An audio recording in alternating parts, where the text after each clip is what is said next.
semuanya, kami dari Politeknik Negeri Bengkalis, jurusan Teknik Sipil, Prodi D4 DPJJ. Dari kelompok 2 ingin memperkenalkan diri.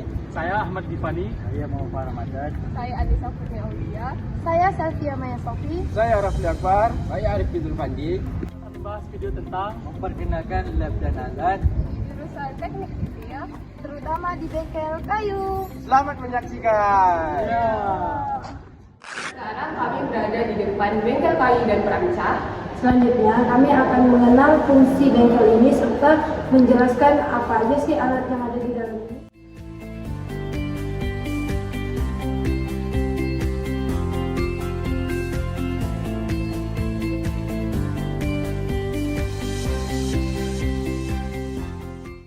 Baik, saya Anissa Kurnia Aulia akan menjelaskan tentang alat mesin tetap penebal atau plik sebanyak. Sebelumnya mesin tetap penebal digunakan untuk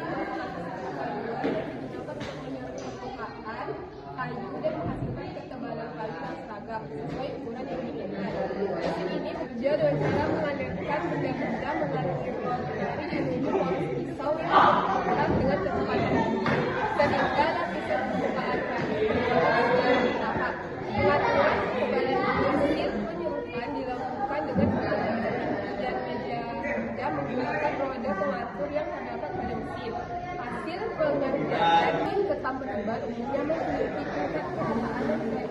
Presisi yang tinggi sehingga sangat cocok digunakan dalam industri sehingga memperbaikkan perusahaan. Dalam proses produksi mesin ketam penebal berfungsi sebagai tahap awal pengolahan material sebelum dilakukan proses pemotongan atau pembalikan. Dengan menggunakan mesin ini, pemotongan kayu yang masih panas akan menjadi halus memiliki dimensi yang seragam. di sini saya akan memperkenalkan alat di belakang saya yang disebut mesin potong atau cut off mesin.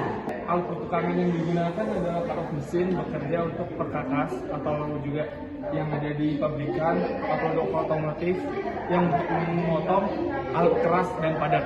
Di sini saya akan menjelaskan cara menggunakannya. Jadi sebelum menggunakannya kita harus menggunakan alat safety. Setelah itu cara menggunakannya seperti ini. Yang pertama kita ambil dulu bahannya seperti kayu yang akan dipotong.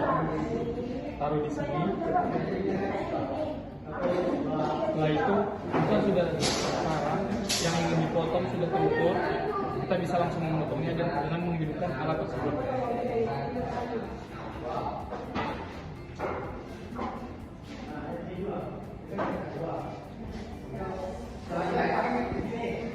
Sudah terpotong langsung saja diangkat dan jangan lupa dimatikan langsung mesinnya. Selanjutnya saya akan menggunakan palu. Salah satu alat tangan yang umum digunakan untuk pekerjaan konstruksi dan pertukangan. Alat ini berfungsi untuk mengukur, memasang batu maupun membongkar bagian tertentu. Terdiri dari kepala palu yang terbuat dari logam dan ganggang untuk pegangan. Maupun sederhana, ini sangat penting untuk menghasilkan pekerjaan yang rapi dan aman. Menggunakannya pertama ambil vakum yang letak di bagian ini, lalu diketuk sampai habis.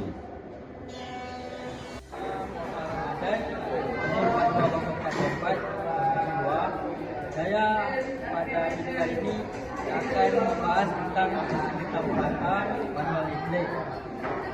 Untuk alat ini sangat mudah untuk ketam kayu, ratakan kayu dengan efek dan presisi. Okey, baik, langsung kita membahas tentang teori dan fungsinya sebagai komponen. Ini adalah ketam rata manual dengan merek Crispo dengan memiliki daya 1500 watt. Lalu dia memiliki pegangan tangan, posisinya seperti ini. Satu tangan dia kita pegang. Lalu sistem untuk pengunci keamanan ada di sini. Pengunci supaya mata pisau tidak bergerak. Lalu untuk kayunya melewati dari sini pipa bulat ini karena untuk batap rata pisau di bawahnya set.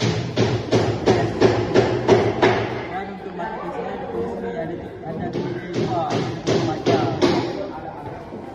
Oke. Lalu untuk pengunci pengabalan sayatan di sini tulisnya. Apa mau lanjut dalam 5 sampai 3 minggu. Untuk sistem penguncinya di sini. Risau. Saja kita praktek penggunaan kereta perata manual listrik. Ayo. Posisi macam kereta perata. Sistem bahannya lepas. Dengan tangan ni lepas bagian. Lalu kita posisi sedut ke depan. Sampai ini rantai hilang.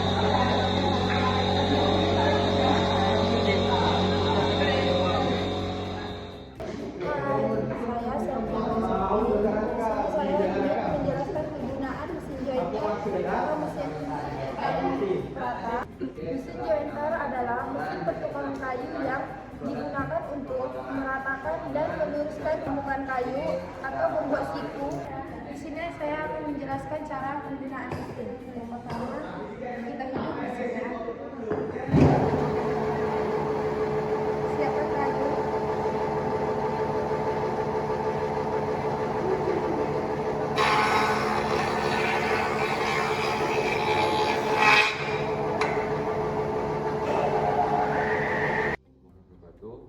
Saya Ricky Zulfandi. Di sini saya akan memperlihatkan apa saja alat yang ada di lab kayu. Di sini ada alat hollow chisel mortise. Fungsinya pertama membuat lubang mortise dengan membentuk persegi atau persegi panjang secara cepat dan presisi. Yang kedua mempermudah pembuatan sambungan mortise dan tenon sehingga sambungan kayu lebih kuat. Efisien kerja dibanding dengan membuat lubang secara manual menggunakan pahat. Menghasilkan ukuran dan kedalaman yang seragam pada proses pembuatan furnitur dan konstruksi kayu. Baiklah, itu saja fungsinya dan sini saya akan siapkan alat dan bahan. Kemudian pilih mata bor yang sesuai ini kita gunakan, iaitu pasang mata bor di mesin ini. Setelah dipasang, atur kedalaman lubang, gunakan pengatur kedalaman sesuai kebutuhan sambungan. Pasang benda kerja kayu ini yang ingin dibor.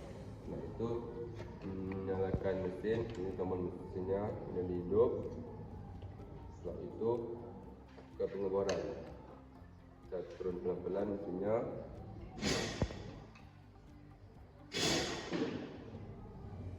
Setelah selesai diangkat mesinnya, lalu dimatikan. Di sebelah saya ada alat bernama bor duduk atau drill press. Alat ini digunakan untuk membuat lubang secara presisi dan tegak lurus pada material seperti logam, kayu, atau plastik. Komponen penting pada alat ini itu pertama ada kepala mesin atau head unit.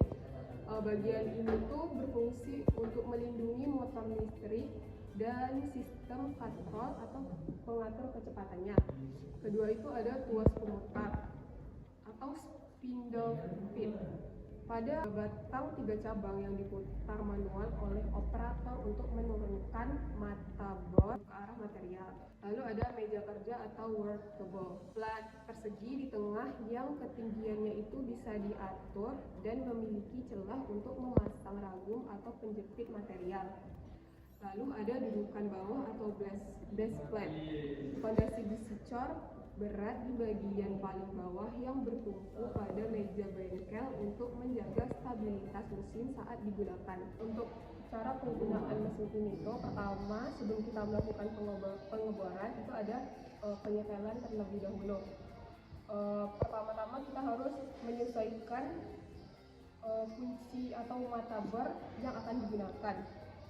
Lalu atur ketinggian meja kerja, kemudian jepit bahan menggunakan ragum besi atau penjepit. Penyetelan, nyalakan mesin, lalu tarik tuas ke bawah perlahan. Tekan secara stabil dan tidak dilakukan secara dipaksakan. Lalu naik turunkan tuas agar serpihan pada material keluar. Setelah pengeboran dilakukan, kembalikan tuas ke atas lalu matikan mesin dengan menekan tombol on. Baik, kita akan menjelaskan untuk alat yang di depan mata kita, iaitu alat elektrik bekam atau miripnya seperti mata gerenda. Mesin ini berfungsi untuk mengasah atau membentuk logam sesuai kepresisian yang kita mahu.